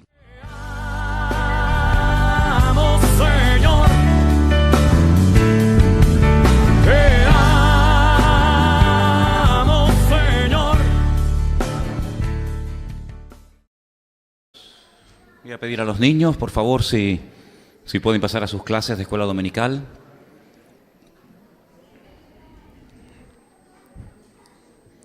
Quiero recordarles que el próximo mes, tanto el día 24 como el día 31, caen en domingo. Entonces lo que vamos a hacer, como algo excepcional, es trasladar el culto del día 24 al 23 y el del 31 al 30. ¿De acuerdo? Entonces tendremos 2 sábados seguidos culto. Sábado 23 y sábado 30. ¿Ok? Para que lo tengan presente, ¿de acuerdo? Muy bien, gloria a Dios. Muy bien, hermanos, quiero dar la bienvenida a todos en esta tarde. Nuestra hermana Anunciata, ¿no? ¿Lo dije bien? Me salió, a la segunda no me saldría. No lo voy a repetir por si acaso. Que vino hace, ¿cuándo? Hace 2 días. Y también nuestra hermana de Uruguay. ¿Por dónde anda nuestra hermana de Uruguay? Allá atrás. También vino el viernes. Y también hay familia de Elizabeth, ¿no? ¿Quiénes son? El hermano. ¿Dónde anda el hermano? Aquí el hermano. ¿Te llamas? Rafael. ¿Y tu esposa? ¿Cómo te llamas? Ariana. Amén. No hay manera, ¿eh? Cada vez me lo ponéis más difícil, ¿no? Y también quiero dar la bienvenida a Carla. ¿Dónde está Carla? Aquí, ven un momentito. Este último viaje que hicimos a Israel fue muy interesante. Había gente de Colombia, de Rumanía, de Argentina, en fin, de muchos sitios, sí. De México, de Ecuador, de Rusia, sí. de Ucrania. De Rusia, de Ucrania, sí. Sí. Danos un saludito, porque ella fue una de las que vino conmigo en este último viaje, ¿sí? Sí, Acércate una aquí, estamos grabando. de las bendecidas, sí, la verdad. Ha sido un viaje inolvidable, corto. Me he quedado con ganas de más. Ir por esos sitios donde ha estado el Señor, pues, da cosita. Uno no vuelve igual de ahí. Espero volver hasta por ahí a ver más cosas. Y sí, ha sido de bendición. Quien no ha ido, que vaya, porque es un viaje que vale la pena. Ya. Bastante hablado. El próximo mes de enero estamos organizando, porque nos están llamando hermanos de diferentes partes que quieren ir. Entonces, si hay hermanos, familias o personas entre nosotros que pueden asistir, que pueden viajar con nosotros creo que es para finales de enero. Creo, si no me recuerdo mal, las fechas las podemos todavía modificar, pero estamos hablando a partir del 20-21 de enero. Hay un grupo de hermanos que me están llamando de diferentes partes de la península que quieren ir. Entonces, si hubiera algún hermano, alguna familia, alguien en la iglesia que disponga de tiempo y de recursos para poder viajar en enero a Israel, pues se hablan conmigo, ¿de acuerdo? Estamos organizando ese viaje, Dios mediante, para el mes de enero. porque en el mes de mayo ya tenemos un viaje previsto, pero es un grupo grande que viene de Bélgica, hermanos que vienen de Bruselas. Ellos van a ir como iglesia. No sé si se puede añadir a alguien más a ese grupo, pero en principio para el viaje de enero, si alguien quiere y puede ir, pues te hablas conmigo lo antes posible, ¿de acuerdo? Muy bien, hermanos, pues nada, pues ya dadas las bienvenidas a todos y a cada uno de ustedes, me gustaría que hiciéramos una breve oración un momentito antes del mensaje, porque yo pienso que este es un momento muy importante, es el momento en el que el Señor va a hablar a tu vida, es el momento en el que Dios va a hablar a tu corazón. Ya hemos cantado, hemos adorado, hemos alabado a Dios, ya le has expresado tu gratitud al Señor a través de las letras de estas alabanzas. Ahora llega el momento en el que guardamos quietud, silencio y calma y oímos la voz de Dios a través de su bendita palabra. ¿Estamos de acuerdo? Señor, te damos muchas gracias por este privilegio tan grande que nos das de estar aquí reunidos, Señor. Gracias, Dios mío, porque cuando abrimos tu palabra, nuestro corazón se conmueve, porque sabemos que es una palabra viva, una palabra eficaz, que siempre toca, siempre redarguye y exhorta al corazón. Te pedimos que en esta tarde estemos atentos y que podamos estar sensibles a la voz de tu palabra, Señor.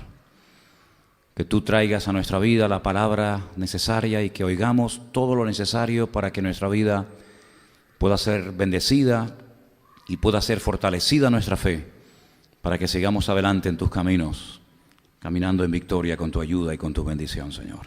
En tu bendito nombre lo pedimos todo. Amén y amén. Aleluya. Me encontraba el viernes en el Puerto de la Cruz por la mañana con mi hermano José Gregorio.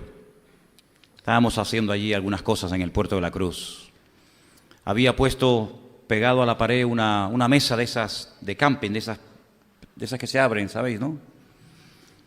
Y cuando la fui a coger, sentí un dolor, un pinchazo aquí tan tremendo en mi mano izquierda. Pensé que me había clavado un clavo. Y cuando miré, tenía una abeja que me había picado, pero me han picado otras abejas en otro momento, pero esa me dolió más que nunca, créanme. Me dolió muchísimo. Y metió tan profundo el aguijón que me lo tuvo que ayudar a sacar José Gregorio. Esa no va a picar nunca más, porque en el momento en el que pica, cuando intenta volar, se le salen todas las entrañas, se le arrancan todos los intestinos, y ese es el motivo por el cual las abejas mueren, ¿sabes? No es otro más que ese. Todavía tengo aquí en esta parte un picor y como algo insensible, ¿no? Como algo que me duele, y parece que algo tan pequeño pueda causar momentáneamente tanto dolor, porque es muy molesto. Creo que incluso inyectan algo de veneno, ¿no? Hace unos días en Galicia moría un señor por esta abeja o esta avispa asesina asiática que está invadiendo el norte de España, que ha venido en barcos chinos y que está matando a las ovejas verdaderas, a las que hacen la miel, y esta abeja asiática está haciendo destrozos en el norte de España y creen que en cuestión de pocos años va a invadir toda la península, y es algo muy peligroso porque sin abejas no hay vida. Parece mentira, ¿no? Sin abejas no hay vida. Y este señor moría, picado por probablemente miles de abejas. Pero ¿saben lo que me vino a la mente cuando me picó esta abeja? Pero así, instantáneamente, lo primero que me vino a la mente, un versículo de la Biblia. Instantáneamente. El versículo de 1 Corintios capítulo 15. ¿Dónde está, oh muerte, tu aguijón?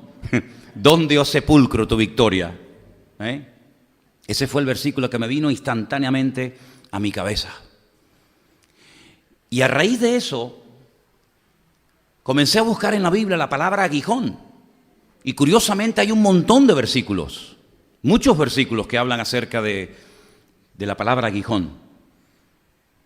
Hay un versículo en el libro de los Hechos donde no aparece en la versión en español, pero en griego sí aparece, y es cuando dice que después de oír la predicación del apóstol Pedro en el día de Pentecostés, dice que se compungieron de corazón. Y le preguntaron a Pedro qué podemos hacer. Y Pedro le respondió aquello de arrepentíos y bautícese cada uno de vosotros para el perdón de vuestros pecados. ¿Acordáis, verdad? Hechos capítulo 2. Ese compungirse, ese sentirse aludidos, zarandeados, Habla acerca de que se les clavó como especie de un aguijón en el alma, que los sacudió y se dieron cuenta de que habían crucificado nada más y nada menos que al Mesías, al que estaba profetizado en las Sagradas Escrituras, por todos los profetas, ¿verdad?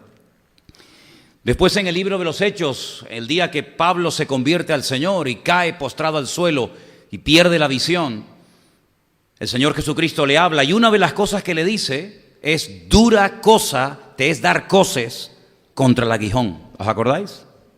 Y viene tú por donde años más tarde en la lectura que hemos leído esta tarde en 2 de Corintios, capítulo 12, Pablo habla acerca de un aguijón, en plan metafórico, ¿no?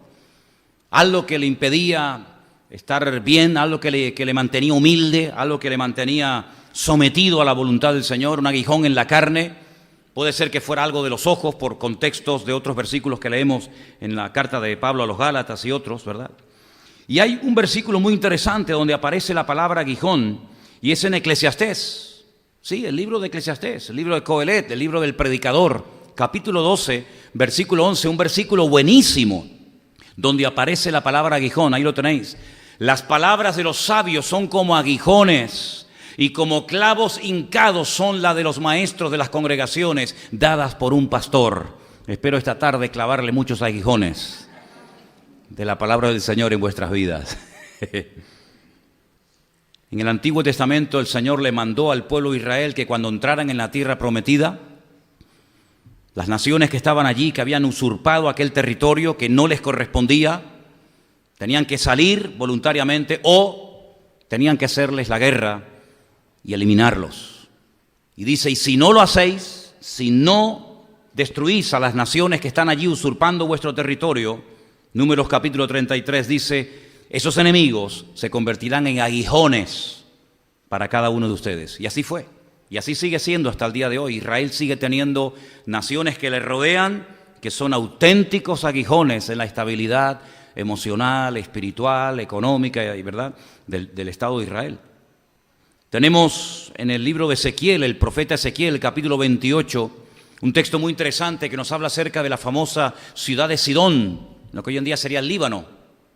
Pues dice la Biblia que esa ciudad iba a ser destruida y que nunca más volvería a ser un aguijón en la vida, en la estabilidad del pueblo de Israel. Así que podemos ir por todo lo largo y ancho de la Biblia y encontrar muchos versículos que hablan acerca de la palabra aguijón. Ahora, también se llamaba aguijón a una punta metálica que estaba en el extremo de las varas de los ganaderos. Cuando intentaban poner a dos animales juntos para arar el campo o para tirar de una carga, si se rebelaban, si no querían trabajar juntos, si cada una quería ir por un lado diferente y torcer el surco, pues entonces con esa vara que tenía en la punta, esa punta metálica, esa vara de madera que tenía esa punta metálica que le llamaban el aguijón, le golpeaban para obligarle al animal a no irse de la senda y ir por el camino correcto. También les dije en una ocasión que en Israel hay un lobo que es muy parecido por encima a la piel de la oveja. Y el lobo, que es un animal tremendamente astuto, agacha la cabeza y se introduce encubiertamente en el redil de las ovejas. Y el pastor, cuando iba contando a las ovejas, iban entrando una detrás de otra, él les iba dando con esa punta, con ese aguijón en el lomo a las ovejas, y las ovejas no se rebelan. Las ovejas es un animal humilde, sencillo, pero en cuanto le daba con esa punta, en cuanto le daba en el lomo, al lobo automáticamente reaccionaba, porque su naturaleza es la de lobo y no acepta que nadie le pinche, que nadie le moleste, ¿verdad? Y así se podía saber si este era lobo o este era oveja. Interesante, ¿no? Dice Pablo: pínchalos primero, pínchalos a los que dicen que quieren servir al Señor, pruébalos primero. Y si aprueban el examen, entonces serán aprobados para ser obreros, de lo cual no tengan nada de qué avergonzarse. Pero realmente el aguijón es algo muy pequeño. El aguijón es algo que en comparación con el dolor que causa, es muy pequeño. Y yo he titulado el mensaje de esta tarde: cuidado con las pequeñas cosas. Díselo al que está a tu lado, díselo así. Cuidado con las pequeñas cosas. Los seres humanos le damos mucha importancia a lo grande, ¿no?, a lo llamativo. Sin embargo, la Biblia le da mucha importancia a las cosas pequeñas. Encontramos un versículo muy interesante que todos ustedes conocen en una de las cartas que Pablo escribió, que dice, un poquito de levadura es capaz de leudar toda la masa. ¿Qué les parece, verdad? Encontramos en la Biblia que a veces cosas pequeñas pueden hacer grandes cosas. Por ejemplo, pequeñas o pocas palabras produjeron milagros espectaculares. Señor, sálvame. 2 palabras. Y bastaron simplemente 2 palabras para que el Señor asiera de Pedro y lo salvara de una muerte segura en las aguas del mar de Quinéredo, del mar de Genesaret, en la región de Galilea. Acuérdate de mí cuando vengas en tu reino, ¿verdad? Una oración muy cortita, una petición muy corta, pero muy eficaz, muy al grano. Y el Señor le contestó diciéndole, hoy mismo estarás conmigo en el paraíso, ¿verdad? A veces una palabra del Señor servía para llamar a un hombre al ministerio. Hay personas que llevan años escuchando la palabra de Dios y ni se mueven, ni se inmutan. Sin embargo, el Señor una vez le dijo a uno, sígueme. Y levantándose, dejándolo todo, le siguió, dice la Biblia. Hablamos de Leví, o hablamos de Mateo, el que después escribiría el Evangelio. A veces pocos segundos pueden marcar una diferencia. El otro día oía una entrevista de una atleta española que no fue a las Olimpiadas porque llegó 1 segundo tarde de la persona que la había precedido. 1 segundo. ¿Qué es 1 segundo? Nada. Pero puede marcar la diferencia entre una medalla de oro, de plata, de bronce o quedar totalmente eliminado, ¿verdad? La Biblia nos enseña de que incluso a veces hay personas que no solamente dicen pocas palabras, sino son aparentemente poca cosa. Pero me llama la atención que la Biblia habla de hombres grandes, de gigantes, y también la Biblia habla de hombres pequeños, como por ejemplo Zaqueo, que dice que era un hombre pequeño de estatura, pero que el Señor le dijo, Zaqueo, date prisa, desciende, porque hoy yo quiero morar contigo en tu casa. Y dice que le recibió gozoso. Y en medio de la comida se levanta y dice, Señor, si en algo he defraudado a alguno, se lo devolveré cuadruplicado, como decía la ley. Y la mitad de mis bienes a partir de hoy se la voy a dar a los pobres. Un pequeño hombre, pero que hizo grandes cambios en su vida. ¿Cuántos dicen amén? Cuidado con hacer tropezar a los pequeños, porque dice la Biblia que si alguno hace tropezar a uno de estos pequeñitos, mejor le hubiera sido atarse una piedra de molino al cuello y lanzarse a la mar que haberlo hecho tropezar. Cuando el Señor destruye las ciudades de Sodoma y Gomorra, donde vivía el sobrino de Abraham llamado Lot, dice la Biblia que él salió huyendo y los ángeles le dijeron, huye al monte porque hasta que no llegues a lo alto de la montaña no podremos hacer nada. Y él le dijo, no me va a dar tiempo de llegar a la montaña, permíteme ir a esa pequeña ciudad. Y me llama la atención que la Biblia habla de grandes ciudades y también la Biblia habla de pequeñas ciudades. Me gustaría pedirles a todos ustedes, si puede ser, que esta noche leyeran el capítulo 44 del libro del Génesis. El libro de Génesis, el capítulo 44, nos habla de 2 hermanos, o mejor dicho, más bien de un hermano llamado Judá, cuyo nombre significa alabanza, de la cual vendría el Mesías, el cetro de David, de león de la tribu de Judá. La Biblia nos enseña que cuando los hermanos de José están en Egipto, y José les obliga a bajar con su hermano pequeño, el Benjamín, el único hijo que le quedaba aparentemente con vida de su querida y amada esposa Raquel, porque pensaba que José había muerto, despedazado por las fieras. Judá intercede de una forma increíble por su hermano pequeño y dice, tómame a mí, pero no hagas que mi padre pierda o corra el riesgo de perder a su pequeño hijo, a nuestro pequeño hermano, porque sería la puntilla y sería la peor noticia que nuestro padre podría recibir en la vida. Intercediendo el grande y preocupándose el mayor por el menor. ¿Cuántos dicen amén? Cuando el Señor ordenó la celebración de la fiesta de Pesaj, la fiesta de la Pascua, ordenó que cada familia comprara y consumiera un cordero.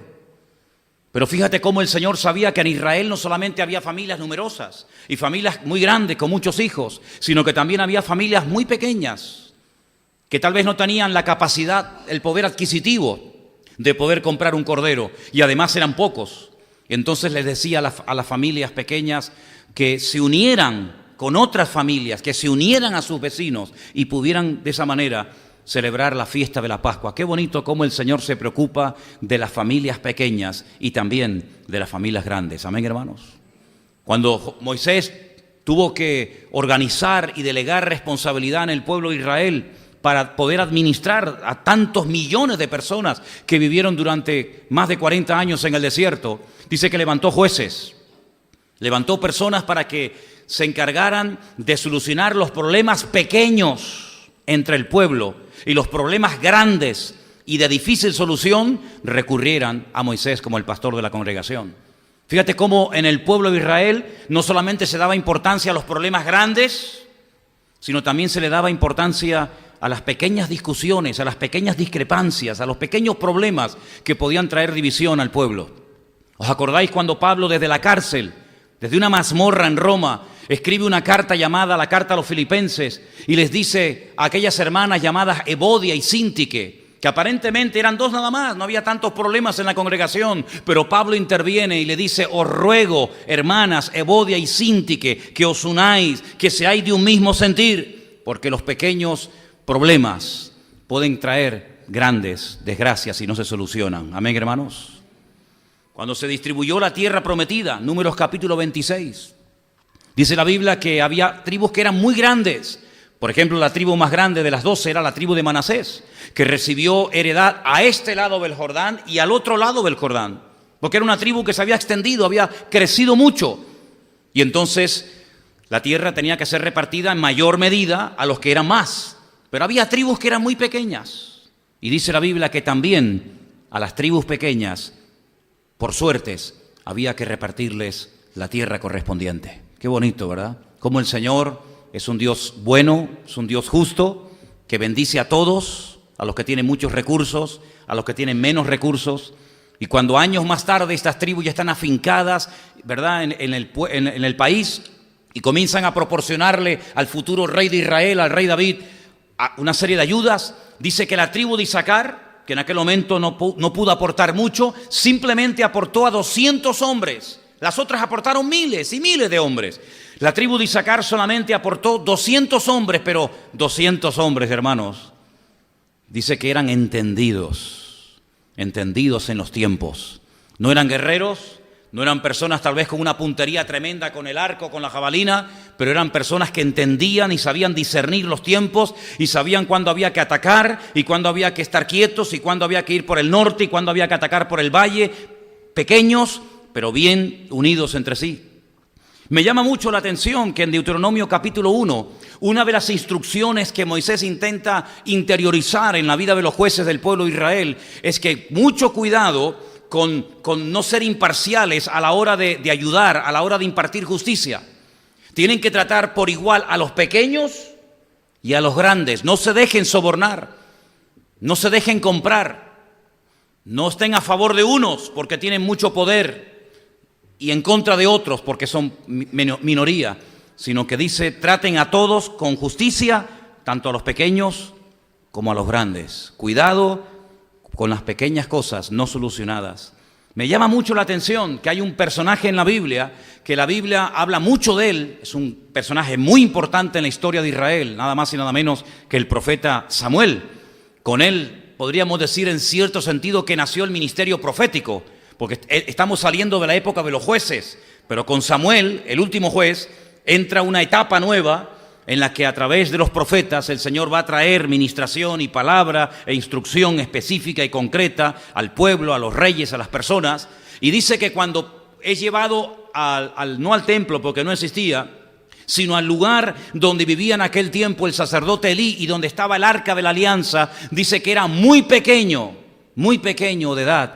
Pero no importa que fuera pequeño de edad, porque como compartí brevemente con ustedes el jueves, a pesar de que era muy niño, pequeño, la Escritura dice que el Señor se le revelaba y le hablaba con voz audible y le daba mensaje nada más y nada menos que para el sacerdote Elí y para sus hijos, Ofni y Fines, que lamentablemente en aquel tiempo estaban causando un testimonio pésimo en el pueblo de Dios. Saúl, cuando es nombrado rey, me llama mucho la atención algo que dice. Dice: yo soy de la tribu más pequeña de Israel. Y sabemos que era de la tribu de Benjamín. Dice, y no solamente soy de la tribu más pequeña de Israel, sino que además soy de una de las familias más pequeñas de la tribu de Benjamín. Y eso no fue un obstáculo, eso no fue un impedimento para que el Señor se manifestara a su vida y le diera el privilegio de ser nada más y nada menos que el primer rey de Israel. Y hermanos, ¿quién nos acuerda de Sama? ¿Os acordáis aquella serie que di hace tiempo llamada o titulada Personajes poco conocidos de la Biblia? ¿Os acordáis? No digáis que sí si no os acordáis, ¿eh? Cuando hablé de Sama, uno de los valientes de David, ¿qué hizo Sama? ¿Cuál fue la proeza por la cual pasó a la historia? ¿Cuál es su currículum? Dice la Biblia que se paró cuando todos huyeron, cuando vio venir al enemigo, él se quedó quieto en aquel pequeño terreno de lentejas y se jugó la vida por un pequeño terreno de lentejas. Pero él sabía que ni un trozo pequeño hay que dárselo al enemigo, sino hay que pelear la buena batalla y que el enemigo no gane ni lo pequeño ni lo grande. Porque si en lo pequeño el enemigo nos vence, seguramente en lo grande también lo hará el día de mañana. Y Sama pasó a la historia por jugarse la vida, por pelear por defender un pequeño terreno lleno de lentejas. Primera de Samuel, capítulo 23. Proverbios, capítulo 30. Quiero que leamos ese versículo. Salomón, que era un hombre muy observador, disertó sobre muchas cosas. Y una de las cosas que le llamó la atención es sobre las 4 cosas más pequeñas, pero que llamaron tanto la atención de Salomón, que escribió en el Proverbio capítulo 30, verso 25, lo siguiente. Verso 24. 4 cosas son de las más pequeñas de la tierra, dijo Salomón, y las mismas son más sabias que los sabios. Verso 25, las hormigas. Las hormigas, pueblo no fuerte, pero que en el verano preparan su comida. Verso 26, los conejos, pueblo nada esforzado, pero que ponen su casa en la piedra. Verso 27, las langostas, que no tienen rey y salen todas por cuadrillas. Y versículo 28, la araña, que atrapas con la mano y está en los palacios del rey. Fíjate, 4 cosas tan pequeñas: las hormigas, las langostas, los conejos y la araña.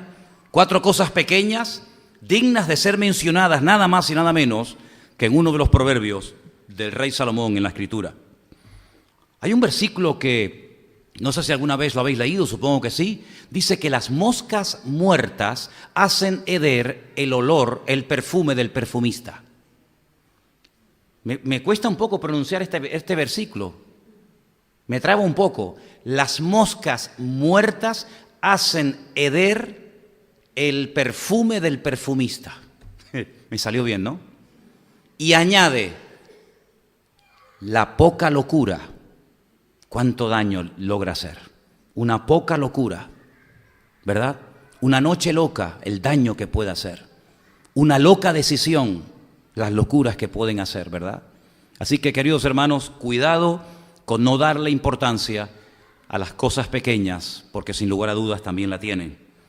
En el libro del Cantar de los Cantares, que es un libro muy poco leído por muchos creyentes, pero que es un libro muy bonito, está en un estilo poético, poesía hebrea, hay 2 versículos que me llaman la atención donde aparece la palabra pequeña. Y dice que las zorras pequeñas destrozan las viñas, efectivamente. No hace falta que se meta un oso, ni un leopardo, ni un rinoceronte, ni una manada de elefantes. Pequeños animales descontrolados, las pequeñas zorras se pueden meter, ¿verdad?, en las plantaciones, en las viñas, y pueden causar un destrozo terrible. Lo pequeño, si no lo controlamos, puede llevarnos a perder la bendición de Dios. Pero también en el último capítulo del Cantar de los Cantares se nos habla acerca de una chica, una pequeña joven, que aún no había llegado el momento de su desarrollo. Y dice, ¿qué haremos cuando pregunten por nuestra hermana y se den cuenta de que aún no se ha desarrollado? Y no habla de humillarla, no habla de avergonzarla, sino habla de rodearla, habla de cubrirla, habla de dedicarle tiempo, ¿verdad? Y fíjate qué importancia se le da en el Cantar de los Cantares a esta pequeña hermana, a esta pequeña joven que aún no había madurado en su vida. La Biblia dice que el Señor Jesucristo nacería en una de las pequeñas poblaciones de Israel, en uno de los pueblos más pequeños de Israel. Yo diría que hasta el día de hoy, Betlehem, la casa del pan, más conocido por Belén. Y tú, Belén Efrata, pequeña, de ti saldrá un guiador. El Señor Jesucristo nació en una de las localidades, en una de las poblaciones más pequeñas del pueblo de Israel. Y fíjate que la semilla más pequeña, no la más grande, sino la más pequeña, es la que le llama la atención al Señor y la utiliza para hablar de algo tan grande y de algo tan importante que si no lo tienes, dice la Biblia que es imposible agradar a Dios. Y me estoy refiriendo nada más y nada menos que a la fe.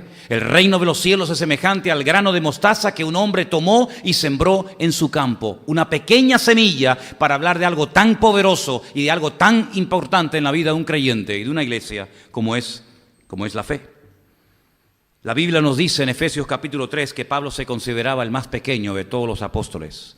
Y dicho sea de paso, fue el último. No solamente fue el más pequeño desde su punto de vista, porque dice que no se consideraba digno de ser llamado apóstol, porque en el pasado había perseguido a la iglesia, sino que además él habla de que fue el último apóstol. ¿Sí? Hoy en día, ¿se dan cuenta la cantidad de apóstoles que hay? En todas partes hay miles de apóstoles. Si la Biblia dice que él fue el último y que los apóstoles fueron elegidos por el Señor, ¿cómo se atreven hoy en día tantos y tantos y miles en todas partes del mundo a llamarse apóstoles? Bueno, ellos sabrán. La carta de Santiago me llama mucho la atención porque hay 3 elementos pequeños que él destaca. Dice que los grandes barcos, y aquí vivimos rodeados de mar, vivimos en una isla, cuando ustedes ven esos grandes transatlánticos, esos ferries, ¿cómo se llama? Esos cruceros que llegan cada 2 por 3 aquí a Tenerife, que son realmente impresionantes de verlos, ¿verdad? El otro día había 3 en el muelle en Santa Cruz y estaban tan cerca que era algo inmenso ver aquellos barcos tan enormes. Pues Santiago dice en su carta, en el capítulo 3, que son controlados, son dirigidos de un lugar a otro por un pequeño timón. Y si no fuera por ese pequeño timón, se perdería el control y llegarían a hundirse. Por eso él dice que hay un pequeño miembro en el cuerpo humano que puede causar muchísimo daño, y es la lengua. Dice un pequeño miembro, el daño que puede llegar a ser en una vida, en una congregación, en un país, etcétera, ¿verdad? Y también habla de pequeños fuegos, ¿sabe? Una simple cerilla, una pequeña vela puesta en un monte, algo tan pequeño en proporción con las miles y miles de hectáreas, puede hacer que arda todo y desaparezca en cuestión de minutos. Un pequeño fuego puede hacer desaparecer todo un bosque. La Biblia nos enseña en el libro de Apocalipsis que en los últimos tiempos un personaje que lo conocemos todos muy bien, que se llama la bestia o el anticristo, marcará a todos, incluido también a los pequeños. Hacía que a todos, pequeños, grandes, etcétera, etcétera, fueran marcados. Y finalmente, en el libro del Apocalipsis encontramos también que en el capítulo 11, verso 18, un versículo muy lindo, y vamos a leerlo todos juntos, por favor, ahí lo tenéis, leedlo conmigo. Se airaron las naciones y tu ira ha venido, y el tiempo de juzgar a los muertos y de dar el galardón a tus siervos los profetas, a los santos y a los que temen tu nombre, a los pequeños y a los grandes, y de destruir a los que destruyen la tierra. Hermanos, el Señor no es injusto para olvidarse de lo que los pequeños han hecho, no solamente de lo que los grandes han hecho, que parece que llama mucho la atención y es lo que verdaderamente es importante, sino dice la Biblia que cuando el Señor venga en su segunda venida, Él va a recompensar y va a dar el galardón correspondiente tanto a grandes como a pequeños, porque Dios no es injusto. ¿Cuántos dicen amén? Al final vamos a leer otro versículo del libro de Job, pero quiero pararme aquí un instante. Tenemos la tendencia, los seres humanos, los creyentes también, como no, de darle a veces importancia a aquellos grandes pecados que cometíamos o que practicábamos asiduamente antes de conocer al Señor. Perdonen que mencione algunos tal vez de los más notorios o de los más visibles, como puede ser la drogadicción, como puede ser el alcoholismo, como puede ser la idolatría, o como puede ser el robar o cualquier otro pecado, ¿verdad? Y parece que cuando llegó el Evangelio a nuestra vida y nos sacudió, nos compungió la palabra y nos abrió los ojos a una realidad, nos dimos cuenta de que esa vida no era agradable ante los ojos del Señor. Y nos dimos cuenta de que ese camino no es el que agrada al Señor para la vida de ninguno de nosotros. Y entonces pedimos que el Señor nos perdonara, pedimos que entrara en nuestros corazones, nos dio su capacidad, nos dio su presencia, nos dio su poder, nos dio su autoridad. Y hemos podido con su ayuda, gracias a Dios, poder dejar a un lado pecados tremendos que nos dominaron durante años antes de conocer al Señor, ¿sí o no? Pero ¿y ahora que somos creyentes? ¿Le seguimos dando la